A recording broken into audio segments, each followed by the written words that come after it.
के कारण उसके कंठ में घुर घुर शब्द होने लगता। आपने सुना होगा बहुत लोगों की घुर घुर गले से आवाज आने लगती है।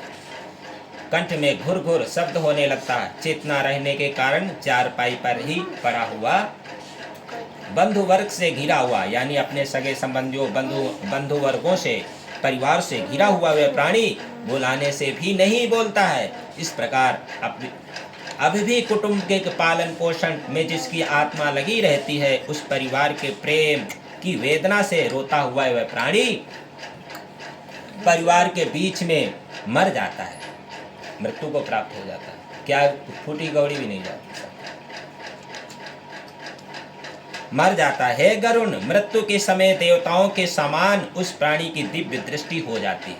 कहते हैं ना, मृत्यु के सब जब प्राण आते ले जाते हैं यम के दूत, अच्छे कर्म किया हुआ तो उसके यम के दूत नहीं यम यातनाएं देते हैं, फिर उसके तो भगवान पार्षद आते हैं लेने के लिए। जैसे नारायण, हरि, विष्णु, शंकर, भोलेनाथ का नाम पुकारता है मरते समय, तो उसकी मुक्ति हो जाती है, दिव्य दृष्टि हो जाओ। जब मृत्यु के समय दिव्य दृष्टि प्राप्त हो जाती है, वह सोचने लगता है संसार सब नाशवान है, कुछ नहीं है संसार में। कुछ बोलने में असमर्थ हो जाता है।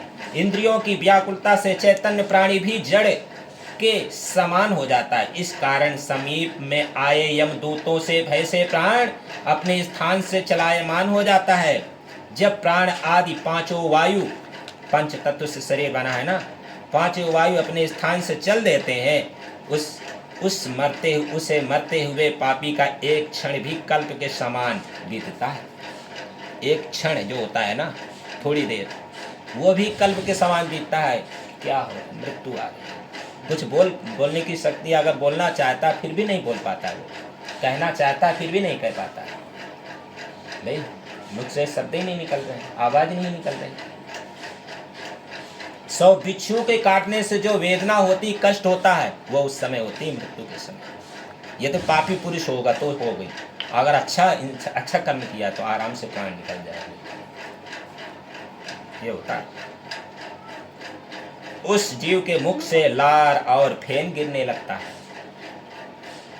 अतः पापियों का प्राणवायु गुदा के मार्ग से बहिर्भूत होता है।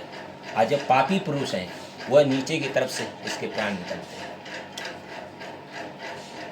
प्राण निकलते समय प्राणियों के यमदूत मिलते हैं, जो क्रोध से लाल नेत्र, भयंकर, डराते हैं और भयानक मुख, नाक, पाश और दंड को लिए नग्न शरीर, नंगे शरीर, दांतों को पीसते ऊपर को उठे, केस वाले काकों के समान, यानी कौवे के समान काले टेढ़े मुख वाले, विशाल नख रूपी, ये नाखून बड़े बड़े शस्त्र वाले यमदूत वहां आकर उपस्थित रहते हैं। उन दूतों को देखकर भय से हुए प्राणी मलमूत्र का त्याग करने लगता है। हाय हाय करता हुआ यह जीव शरीर से निकलकर अंगुष्ठ के मात्र शरीर को धारण करता है और मोहवश अपने घर को देखता है। उसी समय यमदूतों द्वारा पकड़ा जाता है। यमदूत उसको पकड़ लेते, कहीं इधर उधर भागे ना अपने पास में,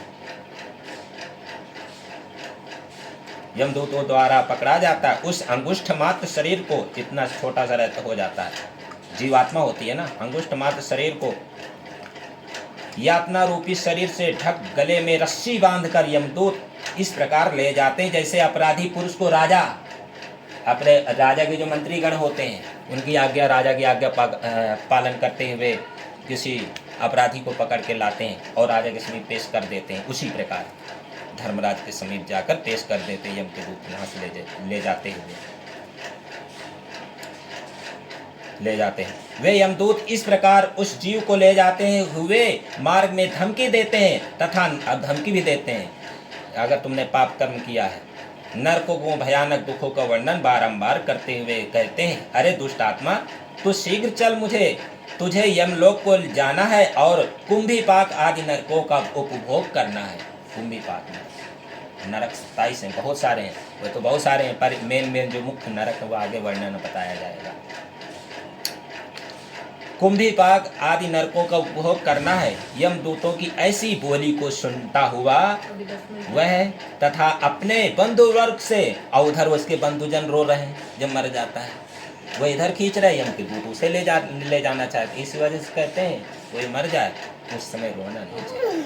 यह जो नाक से जो नाक निकलती है और जो आँखों से आंसू निकलते हैं वो उसको व्यवधान पैदा करता है।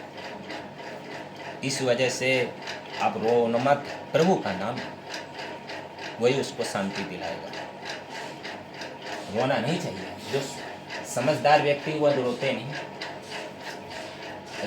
आप स्वार्थवश रोते हैं। मरना तो सबको है संसार में, कौन ऐसे अमृत पी के तो आया नहीं, सबको मरना है, सभी जानते हैं। कोई जवानी मर जाता है, कोई छोटे में, कोई जन्म नहीं लेता, गर्भ में ही मर जाता है, क्या करोगे? तो संसार देखने को नहीं मिलता। बंधुवर्ग के विलाप को श्रवण करता हुआ जीव इस हाय हाय करता है। यमदूत उसे प्रताड़ित करते हैं। उन यमदूतों को धमकाने से उसका हृदय विदीर्ण हो जाता है। ऐसे व्याकुल कांपता हुआ अपने आप को स्मरण करता हुआ यम मार्ग में भी कुत्तों से कटाया जाता है।